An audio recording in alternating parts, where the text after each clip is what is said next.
Balmao, Francisco, Tola Kunafoni Charbonda So Mimbe, Nankwa ko Radio France International RFI, Ako Francis Jamana, Kwaye Lanyinike, Mali Jamana Marabau Fe, Kaira Kafo, Kalata Bara Munumbe, Nanyini Nembe Malife, Dunia Ere, a Jamana Uchama, Kalanyini Kono Kafo, Kalatami, Bolodalendo, Février Kalo, Samba Flani, Samugani Fla, Ko Kalatain, Kwa Kanabwa Drokoro, Uyero ka jemu mimbe ke karidonya fe nankwa mako journal du dimanche koni kibaro yayin lasira uyero ka kelekechew olu togola ministry ode ni kuma info koni alajabi ko malideumbe marakono marami na kalfalembe maula mununte halala fanga tigila mauye ko nunu nye fanga mparuna ude ko abefomi mako autorité issue de 2 coups d'état ko nunu nyo kebaye ko be mingini mali maraba fe ko uka kalata labe kalata mi nabe kunche ni jamanadenw yɛrɛw togola halala mado sugantili ko bila jamana mara ɲɛmɔgɔya ko a ko waati min fɔra ko waati donnen bɛ bɛɛ fɛ Florence Parly a ko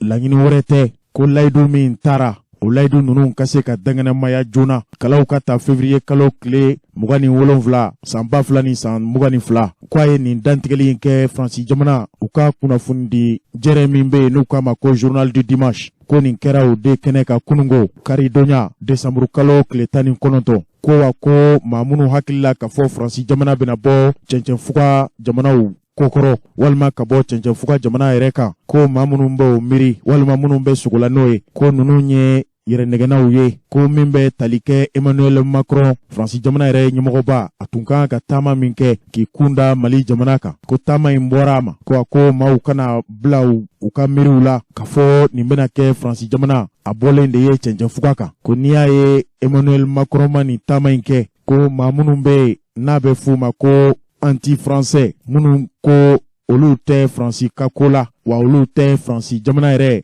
a marabaw fɛ hali min ye Emmanuel Macron ka taama min tun kan ka bɔ Faransi k'i kunda Mali kɔnɔna kan o taama in ko lagosibaw caman tun bɛ labɛn de la journal du dimanche ka fɔ la ko n'i y'a ye Emmanuel Macron ka nali ma bɔ Mali kɔnɔ ko a bɛ fɔ fɛn min ma ko incident k'u y'o de bali kuma dɔ la u y'o de kunbɛn n'a tun nana Mali kɔnɔ yala a tun bɛna kɛ basigi de kɔnɔ wa walima tun bɛna kɛ furugufurugu de kɔnɔ ko olu bɛ yɔrɔ min na bi olu tɛ mangankɛlaw ye ko a ko maa dɔw tun bilala ka na Mali kɔnɔ ka na lajɛ yala ni Emmanuel Macron tun nana yala ko tun bɛ kuncɛ cogo di ko n'i y'a ye taama in bɔra a ma o maa ninnu ye jaabi min bila ka taa ko jaabi ninnu ma kɛ Emmanuel Macron yɛrɛ a ka taama labɛnbaw fɛla ye wa ko u ka kunnafoni so dɔ bɛ yen n'u k'a ma ko hebdomadaire Marianne ko tun nana kɛnɛ kan ka na jateminɛw kɛ hali kuma dɔ la foɲa minnu bɛ ci Mali kɔnɔ nin waati la ko ka bɔ hali Senegal jamana faba ka taa Burkina ko nin foɲa ninnu nin waati tantani ninnu na ko nin foɲa ninnu tɛ foɲa dumanw ye ko min ye Mali yɛrɛ a fangalatɛmɛ fanga ɲɛmɔgɔba n'o ye Assimi Goïta a n'a badenkɛ min bɛ Laginɛ Mamadi Doumbouya quotidien Marianne ka fɔ la a ko ale ka jateminɛw bɔra a kan ko ninnu kunkilennaw a man jan ɲɔgɔn na koyi wa ko ninnu ye maaw ye u kanunen bɛ u ka jamanaw kan ko maa dɔw ko ninnu ye patriotiw de ye Faransi jamana kunnafoni cɛribɔdaso tigilamaw ko nin sɔrdasi kulu ninnu minnu bɛ fanga la bi waati kɛrɛnkɛrɛnnen de dilen bɛ Mali marabaw ma u ka se ka kalata a waati min n'a laɲinina Faransi jamana ani duniya jamanaw caman fɛ ka danganamaya ko ninnu kan ka kalata a labɛn baaraw sabati walasa ka bɔ fangalatɛmɛ fanga in ɲɛmɔgɔya la ko min bɛ tali kɛ M5 RFP a ɲɛmɔgɔ kɔrɔ dɔ la ko y'a jira ka fɔ malidenw tɛ kalata hukumu kɔnɔ bi wa hali kuma dɔ la ni ye maliden fanba ɲininka olu b'a jira ka fɔ nin waati in tɛ kalata waati ye ko min ye lakana baliya min bɛ jamana in kɔnɔ ko fo ka dansigi o la ko Mali yɛrɛ bɛ dako min na bi ko ni nin ma kɛ malidenw ka laɲini fɔlɔ ye Mali yɛrɛ bɛ tununi de bolo kan ko n'a fɔra ko maaw ka taa kalata ko ɲininkali de bɛ kɛ yala kalatalaw ye jɔnniw de ye ko olu malidenw kɔni tɛ M5 RFP ɲɛmɔgɔ dɔ ale ye nin lase Fransikaw tɔgɔla kunnafoni cɛribɔdaso n'o ye hebdomadaire Marianne ye o kunnafoni cɛribɔdaso in ye ɲininkali kɛ ko de y'a to kunnafoni tigilamɔgɔ min ye ɲininkali kɛ M5 RFP ɲɛmɔgɔ dɔ la o M5 RFP min tun ye mouvement ba ye min kɛra sabu ye ka président kɔrɔ Elaji Ibrahim Boubacar Keita ka fanga ko paro an ye nin bɔ kunnafoni sɛbɛn min kɔnɔ an k'o de ma ko RFI Radio France Internationale.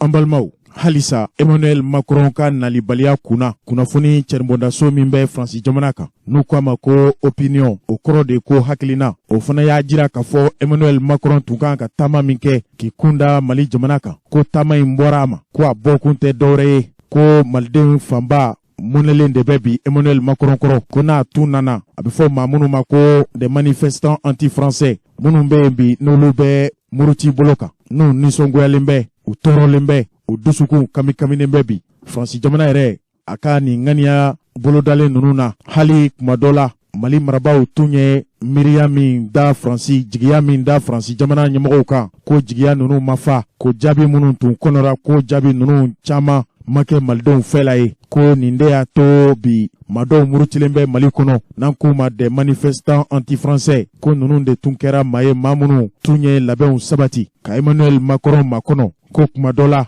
a ko tun bɛna kɛ jigilatigɛba de ye nin ye Faransikaw yɛrɛw tɔgɔla kunnafoni cɛribondaso min bɛ yen n'an ko a ma ko opinion hakilina o ka dantigɛli ye nka ko kibaruya wɛrɛw fɔra Emmanuel Macron ka nalibaliya la ko a jirala k'a fɔ a ka nin taama in senfɛ ko bana min bɛ duniya kɔnɔ bi n'an ko a ma ko COVID-19 ko tangali ani o matarafali ko a bɛ komi o ma sinsin ko sigiba de kɛra Faransi jamana yɛrɛ a hakilina o tabaw fɛ n'an k'o ma ko Conseil de défense juma tɛmɛnen ko Emmanuel Macron ka nalibaliya Mali kɔnɔ ko ninnu de y'a dantigɛ sɛgɛsɛgɛliw kɔfɛ an y'a jiraw la k'a fɔ Faransi jamana a tun ye maa kɛrɛnkɛrɛnnenw labɛn minnu ye jateminɛw kɛ k'a jira k'a fɔ Emmanuel Macron yala a bɛ na wa a tɛ na wa ko nin bɛɛ de jateminɛlen kɔfɛ ko kuncɛra ni Conseil de défense ye juma tɛmɛnen ko de y'a jira k'a fɔ Emmanuel Macron ko sanuyabaliya min bɛ taama in jukɔrɔ ko b'a to a tɛna nin taama in boloda ko hali n'a y'a sɔrɔ bi maa caman kɔni bɛ ka hakilina wɛrɛw jira ko Emmanuel Macron a nalibaliya ko bɛɛ lajɛlen kɔni b'i ta fɔ la ko kabini dɔgɔfurancɛ tɛmɛnen ninnu fana kɔnɔ k'a tun jira la k'a fɔ Emmanuel Macron bɛna taama min kɛ ka na Mali kɔnɔ ko a ka Mali taama bɔ a ma ka taa Wagadugu ko nin bɛɛ tun fɔra olu yɛrɛw Faransi marabaaw u ka koɲɛ ɲɛnabɔlaw ye ko nin bɛɛ tun fɔra Faransi marabaaw fɛ ko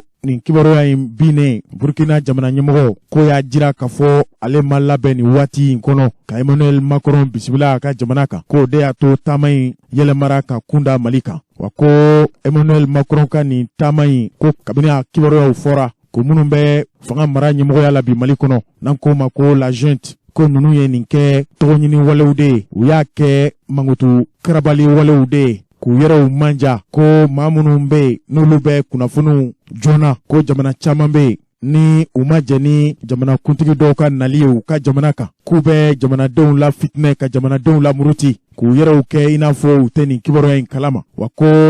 olu sɔmina k'a fɔ Mali fanga marabaaw minnu bɛ fangalatɛmɛ fanga ɲɛmɔgɔya la bi ninnu tun bɛ dabaliw ni fɛɛrɛw de tigɛ la walasa Emmanuel Macron n'a taamara ka na Mali kɔnɔ malidenw tun na bɔ ka caya ko bɔli in tun bɛ kɛ cogo min na ko nin bɔli ninnu bɛɛ lajɛlen fɛɛrɛ tun bɛ tigɛla Mali jamana marabaaw olu de fɛ hali n'a y'a sɔrɔ kunnafoni sɛbɛn min ye nin kibaruya fɔ n'an ko a ma ko opinion France a ma seereya jɔnjɔn jira a mana tigɛ da o da la kibaruya in a bɔra kunnafoni a cɛribondaso min bɛ Faransi jamana kan n'an ko a ma ko opinion France ale yɔrɔ la.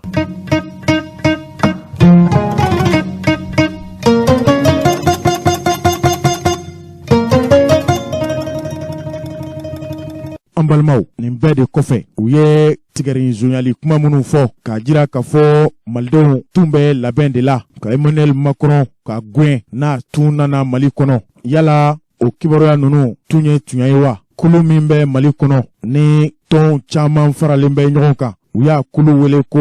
yɛrɛwolo debout sur le rempart waati min na nin kibaruya in binna k'a fɔ Emmanuel Macron ka taama in ko a bɔra a dɔgɔkɔrɔ ninnu ye lajɛ de kɛ o lajɛ in kɛnɛ kan ka kɛɲɛ ni Faransi jamana yɛrɛ a kunnafoni cɛribondaso ɲɛmɔgɔw olu ye ganzeli min kɛ k'a jira ko malidenw tun bɛ labɛn de la ka Emmanuel Macron ka gwen walima ka fɛlɛ n'a fɔra ka fɛlɛli togoya ka ca bi kosɛbɛ dɔw y'a jira ka fɔ malidenw tun bɛ labɛn de la min ye Rusi jamana o bandiri k'o de yanga Bamako yɛrɛ a pankuru jigi kɛnɛ min n'o bɛ Modibo Keita kofɔ bi ko a furuku barika tun bɛ bonya kosɛbɛ nka ko min ye yɛrɛwolo debout sur les remparts o kulu in ye ko ninnu ka wulikajɔ ma daminɛ bi dɛ ko kabini waati jan Faransi jamana yɛrɛ a ka mara togoya a bɛ Mali minɛla i n'a fɔ bolo kɔfɛ jamana ko nin de ye yɛrɛwolo debout sur les remparts u ka wulikajɔw kun ye yala kuma min fɔra Faransi kunnafoni cɛribondaso tigilamaw fɛ Opinion France ani Radio France Internationale kuma ninnu ye tiɲɛ ye wa o de y'a to sigi min kɛra yɛrɛwolo debout sur les remparts maaw fɛ anw ka maa kɛrɛnkɛrɛnnen tun bɛ a kɛnɛ kan Mohamed Jose Traoré Radio Benkouma la voix de baramuso tɔgɔ la ale bɛna ɲɛfɔ an ye yala nin kibaruya in nin baro sigi min kɛra a kɛra hukumu jumɛn de kɔnɔ kuma minnu fɔra ko Emmanuel Macron tun bɛna gɛn de o kuma ninnu yala o ye tiɲɛ ye wa Mohamed Jose Traoré e min tun b'a kɛnɛ kan ko a ko kɛra cogo di i t'a ɲɛfɔ an ye wa nin ko in a laɲini tun ye mun de ye min bɛ tali kɛ yɛrɛwolotɔmaw kan u ye sigi kɛrɛnkɛrɛnni kɛ sigi min ni u bɛ tali kɛ Faransikaw ka ɲɛmaa ni o ye Emmanuel Macron a kun kan ka nali min kɛ an faso Maliba kɔnɔna na ni a bɔra a ma sɛbɛnw caman ye a yira k'a fɔ Emmanuel Macron a ka nali bɔli sababu ye min ye o de bɛ tali kɛ fiɲɛbana min bɛ anw fɛ jamana kɔnɔ ni waati na ni o ye coronavirus ye ko o kama min ye Emmanuel Macron ye k'a ma sira sɔrɔ ni ka na faso Maliba kɔnɔna la nka min ye yɛrɛwolotɔmaw ye olu ye a yira k'a fɔ o kuma min fɔra o ti tiɲɛ ka sababu kɛ gundo wɛrɛ bɛ ko in na min kɛra sababu ye Emmanuel Macron a mana an faso Maliba kɔnɔna la Mpɛn le cerveau a ye dantigɛli kɛ o la a ye dantigɛlikan min kɛ aw ni ne an ka lamini ko la min bɛ tali kɛ Faransikaw ka jamana ɲɛmaa ka nabaliya an faso Maliba kɔnɔna na an ka kulomada o laseliw fɛ Macron k'a bɛ na Mali jamana kɔnɔ n'i ye sondage kɛ ka diɲɛ jamana bɛɛ ta k'a lajɛ jamana min kɔnɔ ni Macron jolima ka go ni diɲɛ jamana bɛɛ o ye Mali de c'est pas un choix fortuit à 6 mois des élections présidentielles en France ko Macron k'i kunda Mali kan non o tɛ kunfɛ ko ye k'a fɔ munna Macron ye Mali sugandi donc bi k'a fɔ munna Macron ka choix portera Mali kan France élection présidentielle le bɛ au mois de mai 2022 o tɛmɛnen kɔfɛ France ka kɛlɛcɛ min bɛ diɲɛ kɔnɔ 9,000 baɲango mais 5,100 o de tun bɛ Mali kelen kɔnɔ ko pour que ka na k'a lajɛ bi Mali de bɛ ka kɛ sababu ye ka Sahel tila Faransi la ni Mali tilala Faransi la Burkina bɛ k'i kunbɔ bɛɛ ɲɛbɔ la Bazoum o ta ye mun ye ko siban kɔnɔ o tɛ ladilikan mɛn ni ale min jɔ i jɔyɔrɔ la an b'a dɔn Nigériens bɛ o suivant kɛ Ibrahim Boubacar Keita dagajalan bɔra anw dala cogo min peuple nigérien bɛna o suivant kɛ anw dalen don o la o kɔfɛ Faransi ka jamana maralen kɔrɔ bɛɛ bɛ tila Faransi la kelen Faransi bɛ jɔyɔrɔ min na ni États-Unis kɛlen k'a tigɛ minɛ États-Unis ka enfant susu k'a bila yen n'a n'o man kan Faransi bɛ chuter o ye Faransi ka déclin daminɛlen à partir du Mali c'est pourquoi Faransi ko an bɛ fɛn o fɛn kɛ an ka na ani Assimi ka kuma an ka se ka Mali récupérer pour que an ka jɔnya juru ka to Mali kan ani farafinna kan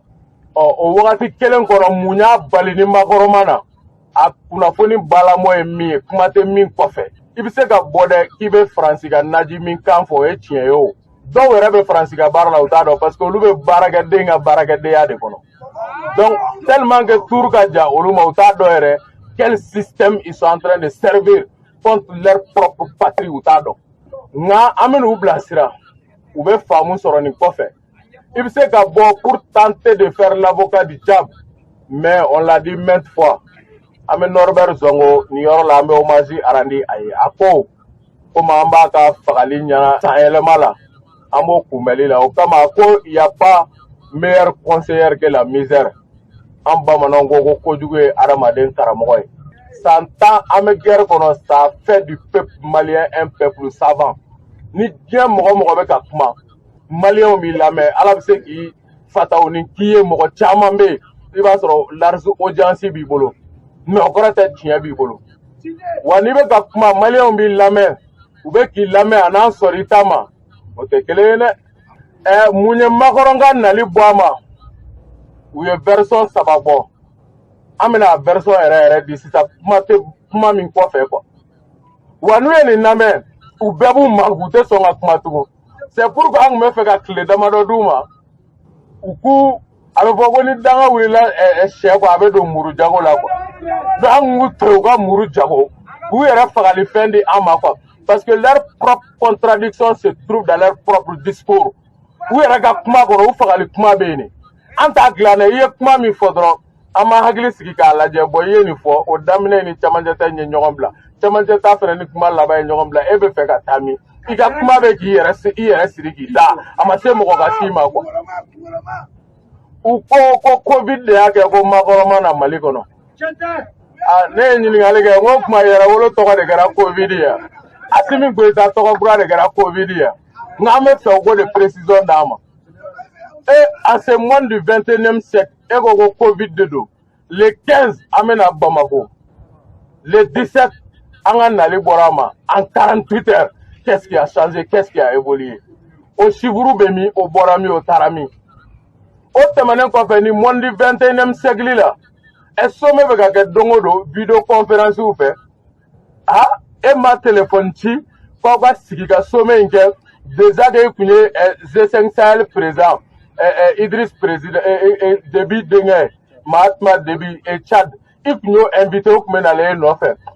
CEDEAO président actuel n'o ye Nana Addo Akufo Ghana président e tun y'o wele i fɛ mais ni covid do video conférence bɛ o tun bɛ kɛ pour que ka se ka ɲɔgɔn ye ŋɔni kɛ o kɔrɔ ko covid tɛ parce que nous sommes au 21e siècle c'est le siècle de la lumière ni ko k'i bɛ nkalon tigɛ mɔgɔw b'a dɔn quoi donc covid ko o argument fallacieux an b'o ta an b'o bila kɛrɛfɛ o batira u ka kuma kɔnɔ o tɛmɛnen kɔ ko makɔrɔma na ko kana Assimi Goïta rencontré ko k'a lajɛ Mali bɛ to jɔnya duuru kɔnɔ cogo min k'o kuma tɛ dɛ ko parce que ko makɔrɔ i to Faransi k'a fɔ ko Mali ni Russie ka n'i tigɛ di ɲɔgɔn ma Mali ni Wagner ka n'i tigɛ di ɲɔgɔn ma ko makɔrɔ i to Faransi ko k'a fɔ ko Mali élection ko le 27 février 2012 ko tile kelen tɛ heure kelen tɛ minute kelen tɛ dɛ ko seconde kelen tɛ yɛlɛ o kan ko makɔrɔ nakun ye mun ye Mali kɔnɔ ko ka taga Noël fêter n'a ka surasiw ye Gao donc ça veut dire que le profond et le grand respect que nous avons pour la communauté chrétienne nous venons d'apprendre que le Noël a été reporté. Donc vraiment, kabiri Jésus-Christ faut bi, ama me ko Noël est reporté là. Mais nous nga galo, kalabanchia, tuma mi na jolendo, galo etazi kwa tiɲɛ furana kalani amo de magala grave firi. Nio binene Noël ko kuma te tiɲɛ, Noël te le 20 ou Noël m'a reporté. Makɔrɔ mɛmi ou bien on veut nous faire croire qui veut nous faire croire au Père Noël donc ɲininkali de bɛ ta ka sɛgɛrɛw la ko kelen pe o de y'a bɔ a ma Assimi de y'i jɔ a jɔyɔrɔ la jamanadenw ka wele kɔrɔ c'est ce qui est la vérité o de y'a to makɔrɔma na Mali kɔnɔ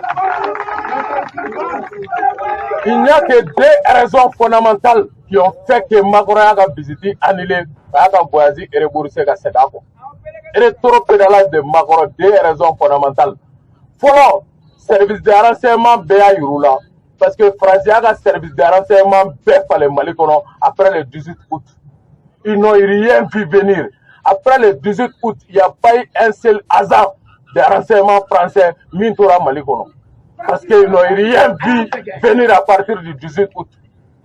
Min tumolu bolo ibe ka ba mbolo M5 sera dana ngu tete ku tete bubu na bla terminer be bla ou be négociation ngani karsa ay nyoga Musa Traoré fe ani karsa ay nyoga karsa o fe ani afu ya tanga génération do ni mo duru min tari yere nega ko on sigile me jigoro ni para ke de be Mali décision bo ambe sebe ni ngorde ambe kuluba de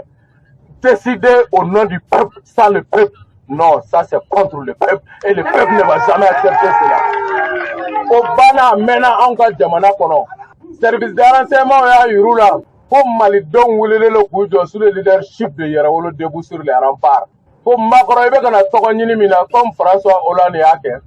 Ka ke Mali ko occuper nos deux tiers là. Ne de nana en wezo rien Mali libéré. François Hollande nana bezi bataya sous Jonguna Traoré. pendant la transition Macron me fait nos bases politiques de Nini pour communicationnel Kataga et réélection préparée sur le Mali. Mais Algérie, ministre des Affaires étrangères, pour l'Afrique est le berceau de l'humanité, pour le Mali est le tombeau de l'impérialisme. Pour Mali devait jouer du Tiago Yaou Kabour de Oussoube Doyane. Au milieu qui va sur le peuple mobiliser les noms. Pour que les Sougou Bemsega Macorona sera kono, ou à Tabega Djulmangoya Dae, parce que c'est le pays dans lequel il est le plus détesté Kadaga politique impérialiste. Au témoignage encore, Jamana Deumunu Wulelo Ujo, pour que Jonia Durutke Farafina Kono, au de Mali, donc au Jamana Deu, c'est un peuple insoumis. C'est la première raison fondamentale. Et la deuxième raison fondamentale, Assimi Goïta Ko, dans le format proposé, qui a le CDAO président Ouelefe, qui a le Z5 Sahel président Ouelefe, mais il n'en a il ne va pas la mano à mano, face à face, quand Jamanako nous tient fort. Et Minkainga Keno be fier, il tate Mali et bi tate Mali et Chini. Nani Irisu Tele, Nani Chinois va entrer du Nyoma Ambake, Nani Meleka va entrer du Nyoma Ambake. C'est à quoi avoir dedans, au point de me faire Magore face to face, et c'est ce qu'on va mettre en œuvre. Autre manière qu'on fait, à quoi Niger président Wele, pour que Burkina président Wele, pour que nous fassions associer, pour que nous pour que mini sommet d'organiser Mali kono, à nous beni Asiminga Sigi. Ni ben raison stratégique de pour accentuer la pression Asimini Tchad président Franck Nyoron fait Mali kono pendant des années. On lui béba pour frère d'armes, au Deli, Nana Ado Akunfo, Aka Pogoro Dome Mali Pogoro, au Deli, Mokotiamo Isignon, Kolu Bebla, ou Bakmi Fegotia, Irisiko Injo, Francica Yelama Donindo Akakola, Angatani Nikoe, et Rakika transition prorosée, ni Sansa Bakadi Ambo Dima, ni Moussaka Kodo, Ame Moussaka Dima, partenariat économique pour Malini France, Nyogantia, Ikaseka Wordo Soro, Iga transition me prorosée, mais pendant ce temps, il ne faut pas que Irisika intervienne Mali militairement. Et c'est ce que Assimi a refusé. La lutte ne fait que commencer. La lutte ne fait que commencer. Et Yerawolom na Welebla Djamana Dembe ma commentateur. Que Dieu bénisse le Mali et debout sur les rambards. Merci. Ambalma oni kunye Yerawolo Tomoye. Yue sigi minke ni dogo kuyin kono mime talike Jamana Nyema Emmanuel Macron ni oye Fransika oka Jamana Nyema e. Anambalia afaso Maliba konala uye dantigelike ola uka yeta emi oni kumi yere ato jonjona Emmanuel Macron amana afaso Maliba konala uye dantigelike ni mbela jinena hakila oye famusoro mime talike yere ulutomo uka ni laselina.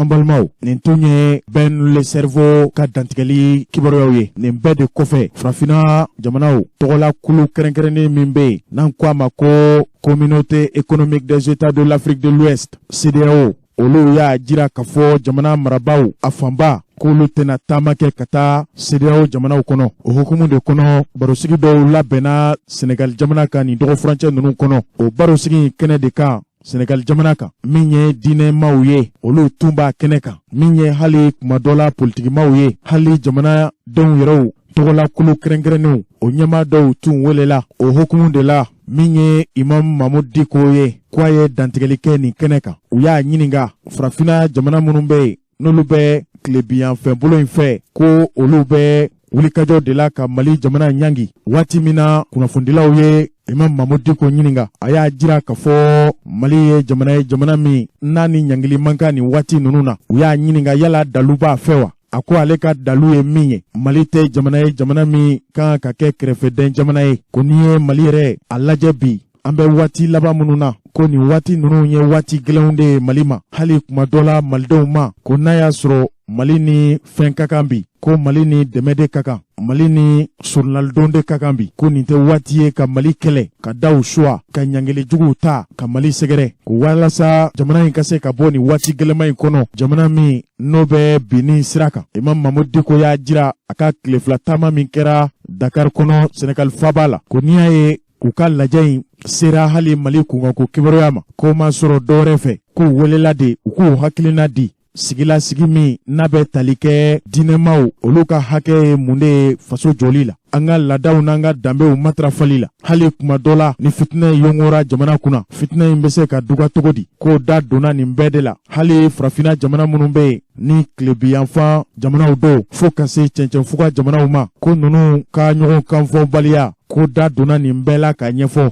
wa ko Mali bɛ komi banabaatɔ de ni furaw caman dira ma kuma dɔ la dɔgɔtɔrɔ min bɛ fura ninnu di n'o y'a miiri bɛɛ ka fɔ fura ninnu bɛ se ka kɛ sabu ɲuman ye ko fura ninnu dili ko a kana dama tɛmɛ ko fura mana dama tɛmɛ Mali ma ko ni fura dira Mali ma n'a dama tɛmɛna k'a bɛ se ka kɛ degun ye wa ko ni ban kɛra ka fura d'a ma fana k'o bɛ se ka kɛ kojuguba de ye ko banabagatɔ min don banabagatɔ in a kan ka tɔgɔ de a kan ka nani de wa a kan ka bɛrɛ de wa hali banabagatɔ in ni nɛgɛni ka kan bi nka n'i ko i b'o kɛlɛ n'i ma farati i ka kɛlɛ in n'a ma ku a fɛ kɛlɛ in na ka sata ye ko a dogolen tɛ maa la bi Mali bɛ waati gɛlɛn de latɛmɛla ko n'o farala ɲangiliw kan ɲangili minnu b'a to Mali sɔrɔ n'an ko a ma ko sanction économique o bɛna baaraw gɛlɛya ko nin kɔ tɛ wolo foyi la maliden minnu bɛ yen ni olu ye maliden gansanw ye tile kuru kara kɔnɔ olu tun bɛ sɔrɔ min kɛ ko a bɛna olu ka sɔrɔ ninnu nagasi wa ko a bɛ nin kibaruya in da duniya yɛrɛ a bolomada kuluba n'u k'a ma ko communauté internationale k'u ka jateminɛ kɛ jateminɛ min n'a kɔmasegin kan ka faamu ni hakili ye a ko a b'a da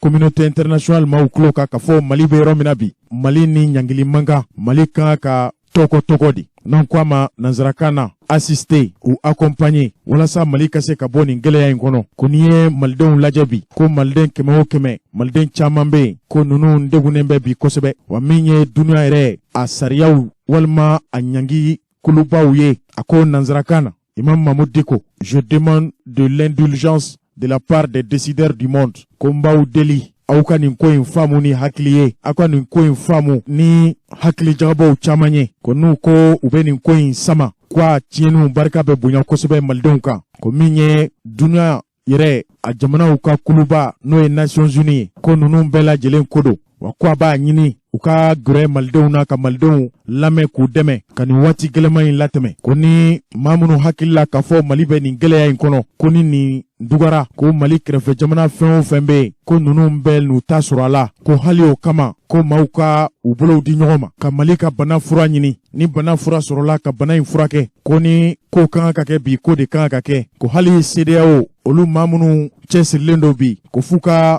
Mali sigi a sen samara kɔnɔ ko nin kibaruya in bɛ ninnu bɛɛ lajɛlen kofɔ wa ko olu diinɛ ɲɛmɔgɔ minnu tun bɛ nin kɛnɛ in kan Dakar Senegal faaba kɔnɔ k'u b'a da duɲama kulo kan ko Mali ye jamanaba de ye a bɛ fɔ fɛn minnu ma ko Grand Empire min ye duniya dɔfɔ jamanaba de ye Mali ye wa hali duniya jamanaw yɛrɛ n'i y'u ka tarikuw lajɛ u ka basigi an'u ka fɛɛrɛ tigɛlenw ko Mali jɔda ka bɔ a la bi kosɛbɛ a ko le Mali a contribué dans la civilisation universelle wa ko min ye ko minnu bɛ ka kɛ bi ko an tɛ se ka an dogo ko ni ko gɛlɛyara ko tuɲa ka fɔ ko nka ko a bɛ min fɔ kuma kuncɛ la ko jamanaw ka ɲɛnamaya kɔnɔ ko nin waati gɛlɛma ninnu bɛ kɛ a ma daminɛ Mali la wa a tɛna laban Mali la wa ko a dalen b'a la ka fɔ duniya kɛnɛrɛye kulu hali kuma dɔ la duniya jamanaw olu ka kulubaw hali farafinna gun o kulu minnu bɛ yen i n'a fɔ CEDEAO duniya kuluba minnu bɛ yen i n'a fɔ Nations Unies ko ninnu bɛna faamuyali kɛ ka se ka Mali tɔgɔtɔ u kɛlen bɛ ka bolo min ta n'o ye kɛlɛbolo ye k'o kɛlɛbolo in bila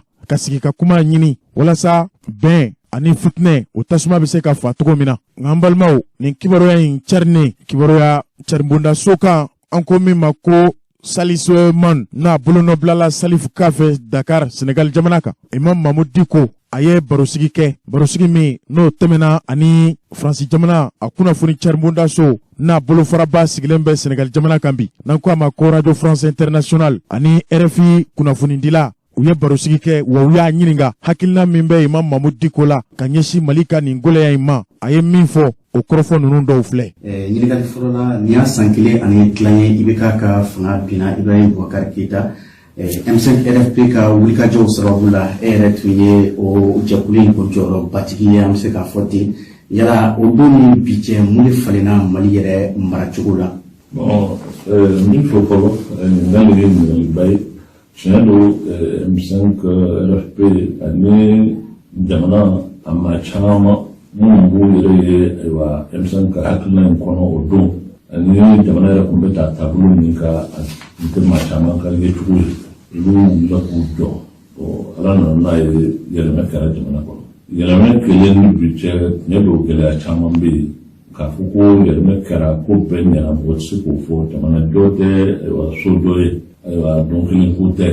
wala waati bɛɛ ko de don a bɛ se ka gɛlɛya bi sini a bɛ nɔgɔya. Tiɲɛ dɔw bɛ gɛlɛya caman bɛ jamana kɔnɔ mɔgɔ si tɛ se k'a fɔ ko gɛlɛya t'a la nka an b'a jigin k'a fɔ ni ala sɔnna ko ninnu don gɛlɛya ninnu bɛna kɛ sababu ye ka hakili caman n'a ma maliyɛnw k'a dɔn k'a fɔ k'u ka kan ka ɲɔgɔn minɛ ka yafa ɲɔgɔn ma ayiwa ka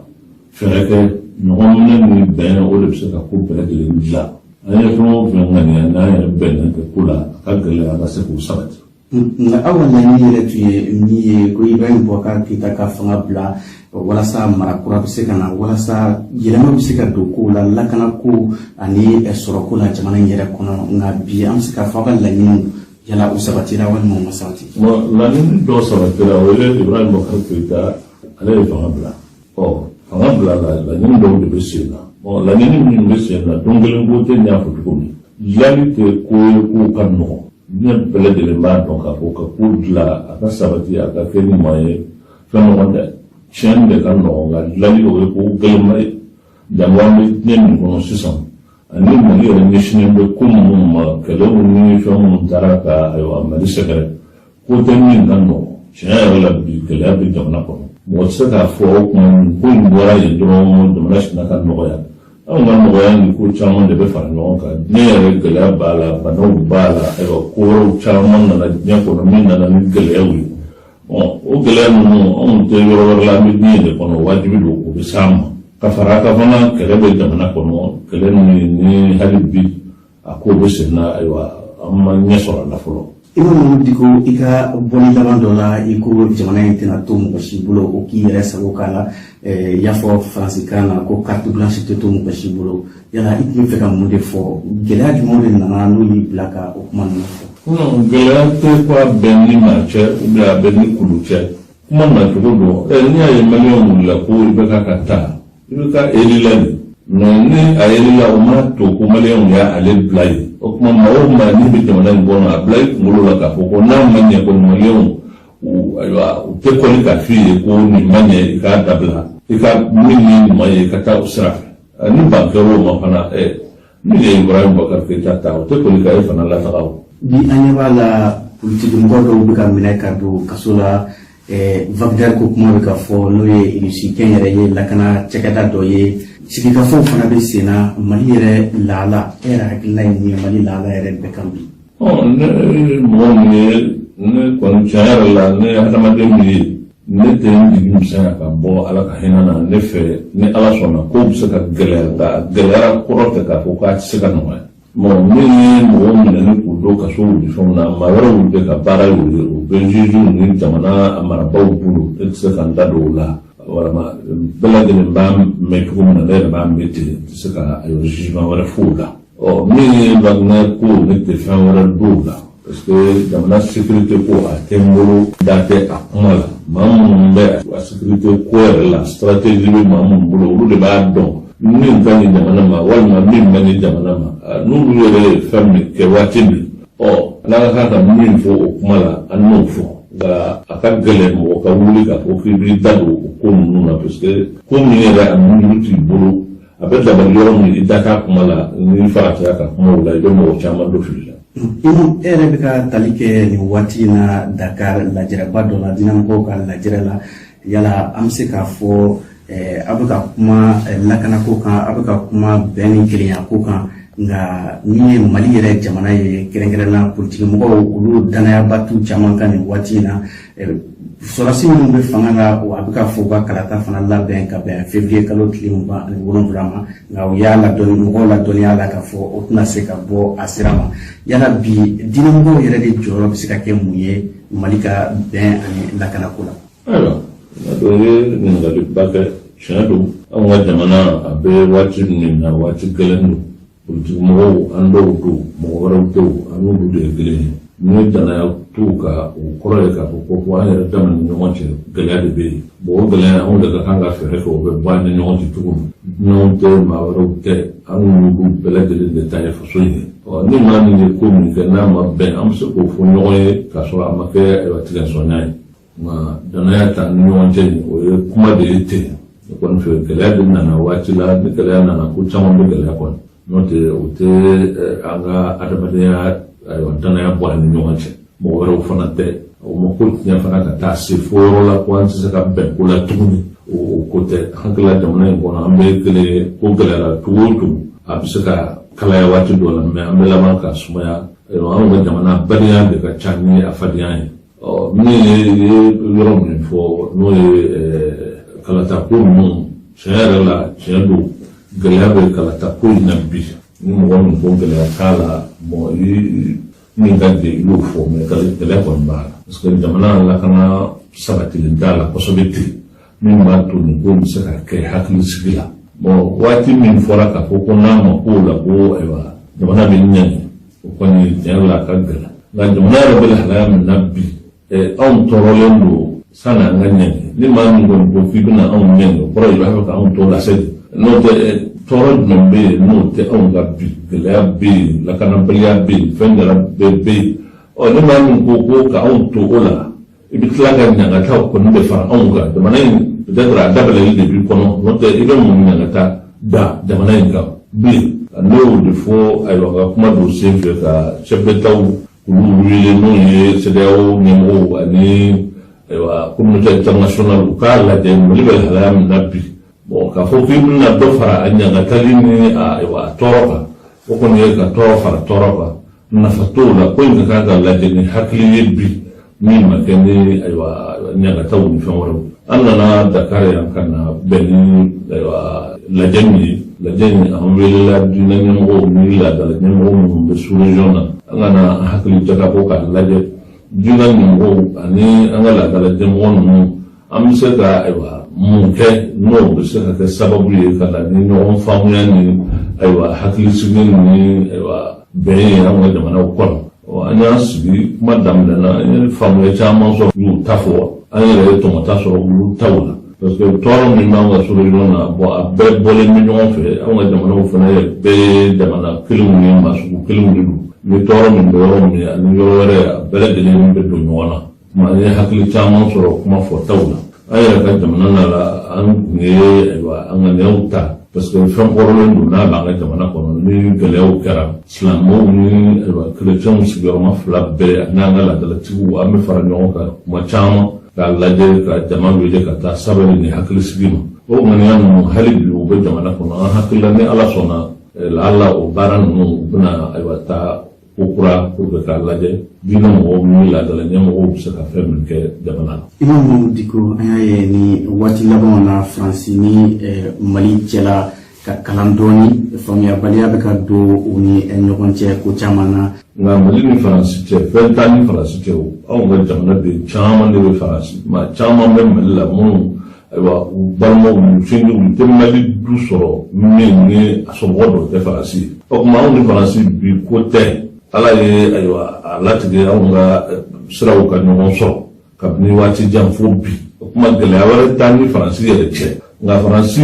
ayiwa a ɲɛmɔgɔw n'o ye a politiki ɲɛmɔgɔw tuma dɔ la olu ka kumacogo n'u ka lahalayacogow bɛ komi hali bi olu fɛ mɔgɔ n'i ka fɛn marata aw de bɛ jɛ la anw ka jamana mɔgɔw tɛ jɛ ni fɛn min ye olu ye o jɔnmaya sugu min ni a b'u ka kumakanw na n'u ka kɛwalew la o de ye fɛn ye min tɛ dan ma. O dun ye an ka jamana in tabiya n'an danbe de ye mɔgɔ maa ni nana k'i bɛna an karaba ka anw jagoya ka anw mara i bɛ se ka se an na de mɛ k'a fɔ k'an bɛ sɔn o ma o kɔni an tɛ sɔn n'o tɛ gɛlɛya wɛrɛ t'an ni Faransi denw yɛrɛ cɛ a t'an ni Faransi jamana cɛ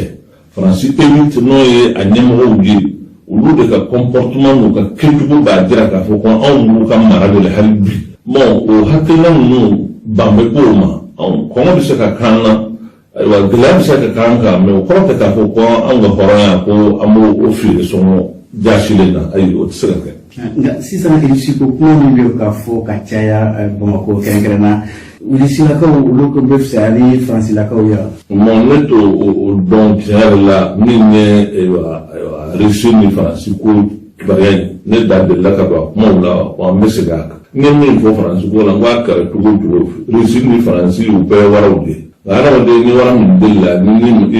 min ma deli o tɛ kelen ye o de ye anw ka lahalaya in ye n'o tɛ nin bɛɛ ye wara de ye koyi basi t'u la min bɛ anw ɲɛda u bɛ fɛn k'an ye puisque anw tɔgɔ ye nin u bɛɛ lajɛlen bɛ na anw mara lahalaya dɔ de kama min bɛ an n'u cɛ o ye Faransi an n'o deli la an bɛ Faransi ka kan de fɔ Faransi ka lahalaya caman n'a ka tabiya caman o bɛ anw na o b'a to an ni Faransi deli ka di ka tɛmɛ maa wɛrɛ kan n'o tɛ a bɛɛ ye kelen de o tuma mɛ nin ko ninnu maa minnu bɛ se k'o apprécier k'o fɔ o ye jamana mara bɛ maa minnu bolo jamana lakana bɛ maa minnu bolo olu de bɛ se ka nin déterminer ne t'a dɔn o ko ninnu olu ye fɛn minnu ye a kɔnɔna yɛrɛ la parce que n da tɛ a kuma yɔrɔw la. I ma ɲininkali labanna nin waati in na assise nationale n'o ye sigikafɔba ye o bɛ sen na nin waati in na Bamakɔ ni maramisɛnninw olu ta banna Bamakɔ taw bɛ sen na faso yɛrɛ ta bɛɛ lajɛlen bɛna na kɛ donna nataw la ka se janvier kalo ban waati ma yala e yɛrɛ fɛ mun de bɛ se ka bɔ nin sigikafɔw kɔnɔ walima bi sigikafɔw de nafa ka bon walima lakanako de nafa ka bon Mali yɛrɛ mago bɛ mun de la bi. I ye min fɔ a mago bɛ fɛn kɔni min na bi o ye lakana ni basigi ni lafiya de ye o de ye fɛn ye bi n'an mago bɛ fɛn na an mago b'o la nka nin sigikafɔ min bɛna kɛ a ɲɔgɔnnaw kɛra ka tɛmɛ adamadenw ka kuma waati bɛɛ basi tɛ kuma kɔni a ye fara ɲɔgɔn kan a ka hakili jakabɔ la hali tuma dɔ la nafa dɔ bɛ se ka sɔrɔ a la hali ni i ma d'accord n'a ye a bɛ se ka kɛ ne yɛrɛ tɛ taa sigi foyi na n t'an da don a la mɛ kɔrɔ tɛ k'a fɔ maa minnu bɛ taa sigi ka fɔ kɛ u bɛna fɛn min fɔ ko nafa t'a la ne t'a faamu o faamu cogo la a bɛ se ka kɛ maa faamu tacogo la mɛ o kɔrɔ tɛ k'a fɔ ko n'olu taara fara ɲɔgɔn kan ko nafa tɛ ban ni nafa bɔra a la o de bɛ ɲini o de kɔni ye fɛn ye fɛn min ni minnu y'a kɛ a ŋaniya ye nafa ka bɔ a la anw bɛ ala deli de ni fɛn o fɛn kɛra pour que a ka kɛ nafa ye jamana na ala k'a kɛ nafa ye. I ni diko i ni ce. N ce. An balimaw Bamakɔ sigida filanan n'an ko a ma ko commune 2 o ye sigida ye Bamakɔ sigida min n'a duguduguma kumaw ka ca bi kosɛbɛ nin sigida in kɔnɔ lakana bonso minnu bɛ yen jamana cɛsigi tigilamaw olu ye minnu ŋaniya o dɔ ye 3e arrondissement o polisiso ye a jirala k'a fɔ waati o waati ni sanyɛlɛma kɔni bolodara ko maa dɔw bɛ yen ninnu ye maajuguw de ye u bɛ wulikajɔw sabati ka maaw bolofɛnw daraki ka b'u bolo wa ko nin ko ninnu dɔw tɛ kɛ hali sufɛ ko nin ye tileganfɛko de ye i jɔlen waati min na i bɛ danganiya k'a fɔ i bɛ lakana kɔnɔ ko maa dɔw bɛ yen olu ka baara de ye ka maaw bolofɛnw daraki a ko nin polisiso in n'o ye 3e arrondissement ye ko ninnu ye kulu dɔ dilan kulu min n'u ko a ma nanzarakan na ko coup de pied dans la fourmière k'i sen a n'a samara k'o kɛ ka ngwɛrɛnw ka so k'o ci k'o dagakolon ci ngwɛrɛnw ni dɔw ko a ma ko ngɛrɛni k'olu jabala k'o dagakolon ci a ko nin kulu in tɔgɔ dalen bɛ o de la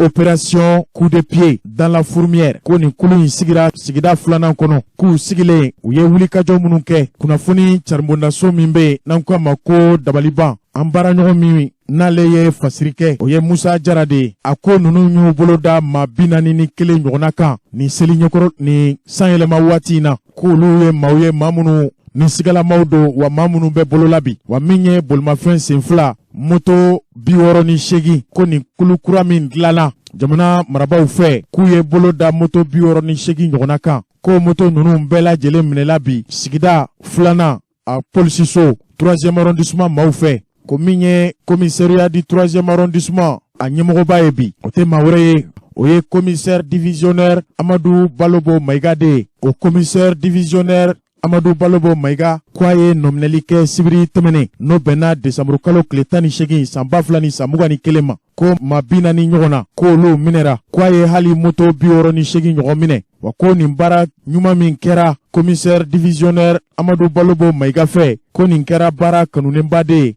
jamanadenw ka lakana ni jamanadenw ka tani ka segin ni sanyɛlɛma waati na wa ko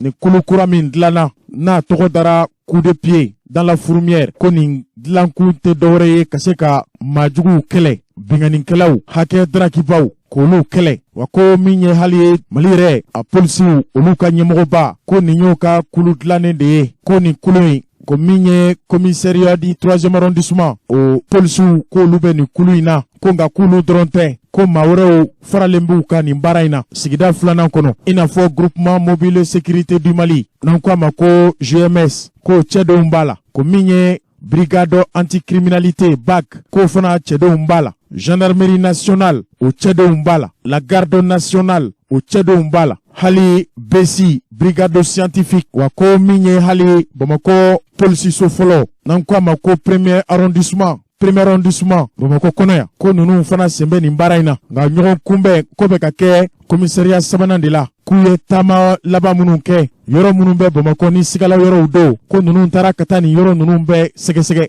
k'a ɲɛɲini k'a ɲɛdɔn yala maajugu kuma min fɔra ka f'u bɛ maaw cɛla tiɲɛ don wa ko y'a to ninnu taara Bamakɔ rayida k'u y'a fɔlɔ ye ninnu taara hali wasadenw olu tɔgɔla bon min bɛ Bagadaji Assemblée nationale o ma selekela ko maa dɔw minɛra ye min ye hali Bamakɔ misiriba o seleke ninnu na ko maajugu caman de dagalen bɛ nin yɔrɔ ninnu na wa ko Bamakɔ misiriba yɛrɛ ko bɛ dɔrɔgujugu feerebaw ɲɛnaminifɛnw wa hali kuma dɔ la marifajugu ko ninnu bɛɛ lajɛlen de bɛ feere Bamakɔ misiriba da la ninnu bɛɛ lajɛlen ɲɛdɔnbaw de bɛ Bamakɔ misiriba masurunya selekew la ko tɛgɛ kɛra maa caman na ko dɔw minɛra waati min na u bɛ ka dɔrɔgujugu feere ko ninnu minɛra Bagadaji ko min ye hali Bamakɔ duwafiyɛba o bolofara min bɛ yen n'an ko a ma ko dabanani jamana ɲɛmɔgɔw ye yɔrɔ min dilan sira tigɛli nɔgɔyali jamanadenw bɛ se k'o tɔnɔ bɔ cogo min na n'an ko a ma ko passage piéton ko sanfɛ ko yen kelen bɛ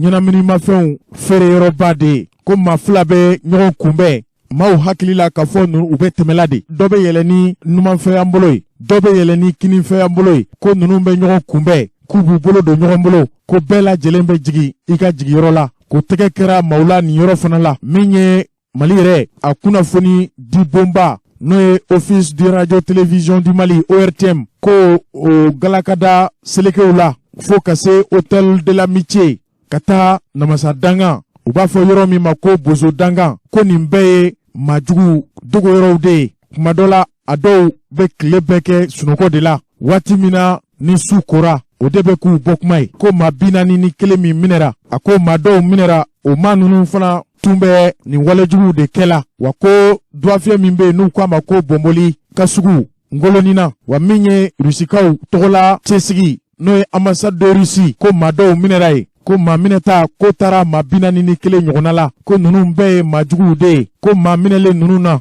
muso 7 ɲɔgɔn b'a la ani cɛ 38 moto 68 kɔni minɛra moto ninnu ye sigala motow de ye tigi jɔnjɔnw ma don a la a minɛra maajuguw de bolo wa ko bolimafɛn ninnu bɛɛ lajɛlen k'a bɛ sigida filanan polisiso n'an ko a ma ko 3e arrondissement de kɔnɔ kunnafoni fasiriba n'o ye Musa Jara ye a y'a jira k'a fɔ nin san laban in ko Mali lakanabaw wulilen bɛ bi kosɛbɛ ka se ka banbaganciw kɛlɛ k'u bɔ maaw senkɔrɔ ko walasa nin baara in ka se ka san sɔrɔ polisiso sabanan min bɛ sigida filanan kɔnɔ ko ɲɛmɔgɔba n'o ye commissaire divisionnaire Amadou Balobo Maiga ye commissaire du 3e arrondissement k'a y'a jira k'a fɔ u mago bɛ malidenw bɛɛ lajɛlen ka kibaruyaw de la ko ni maaw sigara aw minnu bɛ ka radio lamɛn bi radio Benkouma la voix de baramuso ko a kɛra sigida sabanan ye o a kɛra sigida filanan polisiso ye o a kɛra aw bɛ sigida o sigida la ko walasa ka baara nɔgɔya olu lakanabaw bolo ko n'aw ye maaw ye maa minnu bɛ yen ni sigalamaw don k'aw ka wuli ka se aw ka jamana baarakɛbaw aw ka jamana kɔlɔsilibaw k'aw ka wuli ka taa kibaruya da u tulo kan n'o kɛra k'aw ye jamanadenya ɲuman kɛ an ye nin bɔ kunnafoni sɛbɛn min kɔnɔ an k'o de ma ko dabaliban a fasirila an baaraɲɔgɔn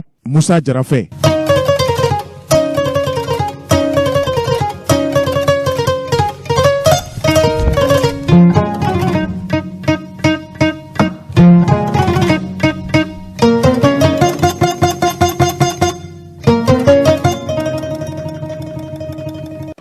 ko n'i ye malidenw lajɛ maliden kɛmɛ o maliden kɛmɛ a jirala k'a fɔ maliden 90 kɔni k'olu ye halisilamɛw de ye o halisilamɛ jama min bɛ Mali kɔnɔ n'i y'o fana ta a denmisɛnw ka ca bi kosɛbɛ hali n'a y'a sɔrɔ taabolow ka ca min ye kira Muhammad sallallahu alaihi wasallam ale ka bangeni n'o waati sera anw ko a ma ko mawlud diinɛ la diinɛmaw fɛlaw tɛ kelen ye dɔw y'a jira k'a fɔ yala kira Muhammad sallallahu alaihi wasallam a ka bangeni ani kɛli ka kan wa minnu y'a jira k'a fɔ ani kɛli ka kan olu n'u ka dalu de don dɔw y'a jira k'a fɔ kira Muhammad sallallahu alaihi wasallam ko a ka bangeni ani kɛli man kan olu n'u ka dalu de don waati o waati ni diinɛ kuma wulila diinɛ jituraw diinɛ dɔnbaw alisilamɛya ɲɛmɔgɔbaw ninnu de bɛ ɲininka nka mana tigɛ da o da la min ko a bɛ bɛn o min ko a tɛ bɛn o nin bɛɛ lajɛlen ko k'u bɛ kira Muhammad sallallahu alaihi wasallam de kɔ o de senfɛ min ye Union nationale des jeunes musulmans du Mali Mali yɛrɛ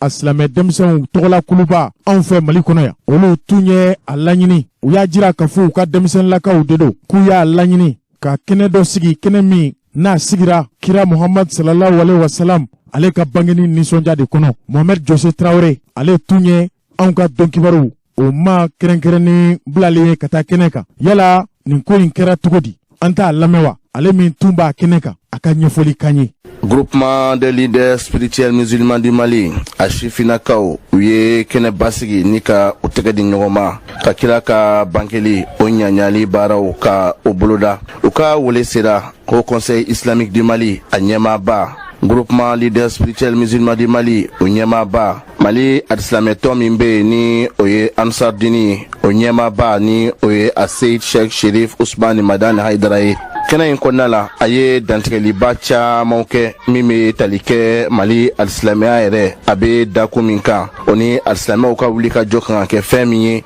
jamana ka basigi o baaraw la o tɛmɛnen kɔ a tilala ka misali yɛrɛ di min bɛ tali kɛ an fa ni an ka cɛkɔrɔba o ni an mɔkɛ ni o ye ɲɔrɔ sirifukɛ ye ni o ye Buye Haidara ye ale tun ye dantigɛliw kɛ ka ɲɛsin alisilamɛya ka taabolo ko ma a Seyd Sheikh Sherif Usmani Madani Haidara a ye an fa ta tɔgɔ ma ni ka ka ni kumakan in ka a sɛbɛntiya ka da la ni ka tila ka a lase denmisɛnw ma ni dokofɔlen a ye min sɔrɔ ka lase an ma Groupement leaders spirituels musulmans du Mali a sifinakaw ka ni kɛnɛba in kan ni o ye kira ka bangeli ɲaɲali kɛnɛ ye an ka kulomada o laseliw fɛ an ma fara ɲɔgɔn kan k'a bɛ mɔgɔ kɛlɛ la kɛlɛ tɛ silamɛya la kɛlɛ bɛ nafigiya de la ala kira man kalan o la ala kira man kalan o la mɔgɔ caman bɛ jihadi fɔ u ti jihadi yɛrɛ dɔn mɔgɔ caman bɛ sa ten ka taa jahanɛmɛ kɔnɔ ko i tora jihadi de la ka sɔrɔ i tora kufuru de la i tora kafiriya de la ani ala kira dɔgɔyali an ka diinɛ bɛ ka kɔlɔsi de juguw b'a kan nin juguw fana b'a kan mana aw de kan ka kɛ cɛw ye bi min bɛ kira ka diinɛ bɔ juguw bolo bingani diinɛ tɛ mɔgɔ faga diinɛ tɛ n'i man da kɛ n b'i faga o tɛ silamɛya ye ni karamɔgɔ min y'a fɔ ye firawunɛ don jihadi ma don silamɛya la fiyewu ko ka taa bi mɔgɔw kan ko i ka kɛ silamɛ ye min b'o yira aw la aw bɛ min dɔn o la ne min b'aw ɲɛfɛ ne t'o dɔn n y'o de fɔ aw ye bi anw k'an k'aw de ɲininka n'an ma kɛ nafigi ye n'an ma fitiri waleya aw ma aw de k'an wele ko mun bɛ yen bi mais an yɛrɛ b'a ɲɛ fɛn dɔ la o an ɲɛ fɛn dɔ ye o y'a sɔrɔ o ti yan o o tuma na aw mago b'an na an mago b'aw la mais an bɛ min défini k'o bɔ a la dɔnnibaa tɛ diɲɛ kɔnɔ dɔnnibaa tɛ yen karamɔgɔ tɛ yen ala ka kuranɛ dɔnbaa dafe si tɛ yen hadisa dɔnna tɛ yen min bɛ se k'a fɔ ko jihadi de ye i ka taa bi dɔ kan ko a ka kɛ silamɛ ye ni maa o maa y'a fɔ a ye a y'a fɔ ko ale de ye firawunɛ yɛrɛ ye aw b'o dɔn jihadu bɛ yen ala y'a fɔ ala kira y'a fɔ a bɛ kuranɛ kɔnɔ jihadu bɛ yen belebele fila tilayɔrɔ 6 Memli fila damata n'o ye aslu ye jihadu tɔlabi bɛ yen jihadu difayi bɛ yen u nana bin ne kan ala ko n ye diɲɛ di kuranɛ kɔnɔ ko a yɛrɛ minnu k'a bi kɛlɛ kɛ ko a to ɲɔgɔnna aw b'a dɔn ka tɛmɛ ne kan aw minnu k'a bi jihadi kɛ bi ko a b'a yɛrɛ ɲini ko a to ɲɔgɔnna ni ala jɛnna n'a ye a k'a yɛrɛ defa jihadi nana ko i yɛrɛ ɲini ka n'i yɛrɛ to suruku bolo a k'i dun ka bere to i bolo o ye jihadu difayi ye yɛrɛ ɲini jihadi jihadi filanan n'o ye jihadu tɔlabu ye an ka kɛlɛ labɛn ka taa karisaw nɔfɛ mɛ a kɛra sira jumɛnw kan n y'a exemple bɛɛ d'aw ma exemple don n bɛ segin a kan an bɛ commune 1 na commune 1 bɛɛ ye silamɛ ye mɛ commune 2 olu k'u bɛna bi an kan u ye muruw ta ka sin an ma ala ko an yɛrɛ k'an labɛn an kana an yɛrɛ t'u bolo o ye yɛrɛ ɲini jihadi de ye mɛ jihadu tɔlabu ye min ye sisan commune 2 de y'an kɛlɛ mɛ an y'a mɛn ko kɛlɛminɛ min kun bɛ commune 2 bolo ko commune 3 de y'a d'a ma ko wa u bɛ ka dɔwɛrɛ labɛn kumana commune 1 ko an kana sigi bilen dɛ ko commune 3 de ye kɛlɛminɛ di commune 2 ma wa u bɛ ka dɔwɛrɛ labɛn o kumana an ka wuli ka t'u nɔfɛ kira ye jihadi fɛn o fɛn kɛ a bɛ nin fila de kɔnɔ dɔnniba tɛ diɲɛ kɔnɔ min bɛ se k'a bɔ yan